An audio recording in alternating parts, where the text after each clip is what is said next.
கர்த்தரை தேடுறியோ, எந்த அளவுக்கு கர்த்தர் மேல நம்பிக்கை வைக்கிறியோ, எந்த அளவுக்கு கர்த்தருடைய வார்த்தைய பேசுறியோ, அப்போதான் கர்த்தருடைய ஆசீர்வாதம் உனக்கு வருமே தவிர, மற்றவர்களை பார்த்து பொறாமைப்பட்டு கொண்டு இருக்கும்போது, நமக்கு அந்த ஆசீர்வாதம் கிடைக்கப் போவதே இல்ல. நமக்கு என்ன ஆசீர்வாதம் வைக்கப்பட்டிருக்கிறதுன்னும் நமக்கு தெரியாமலே போய்விடும். அதனால மற்றவர்களை பார்த்து பொறாமை கொள்ளக்கூடாது. இவங்க என்ன பண்றாங்க?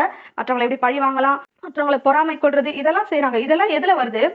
இதெல்லாம் நம்ம ஒருத்தவங்கள அன்பு கூறும்போது இப்படியெல்லாம் நம்ம செய்ய மாட்டோம். உன்னில் நீ அன்பு கூறுவது போல, உன்னை நீ எப்படி நேசிக்கிறியோ, உன்கிட்ட நீ திருடணும்னு நீ நினைக்க மாட்ட. உன்னையே நீ வஞ்சிக்கணும்னு நினைக்க மாட்ட. உன்னையே நீ கொல்லணும்னு நினைக்க மாட்ட. உன்னுடைய சரீரத்த நீ கீறிக் கொள்ளணும், உன்னுடைய சரீரத்துக்கு வலி ஏற்படுத்தணும்னு நீ நினைக்க மாட்ட. அப்போ நீ உன்னை எப்படி நேசிக்கிறியோ, உன்னை எப்படி நீ விரும்புறியோ, உன்னை எப்படி நீ அன்பு கூறுறியோ, அது போல மற்றவர்களையும் நேசிக்கணும். மற்றவர்கள் மீதும் அன்பு வைக்கணும். அப்பதான் நீ இதெல்லாம் செய்யாம இருக்க முடியும்.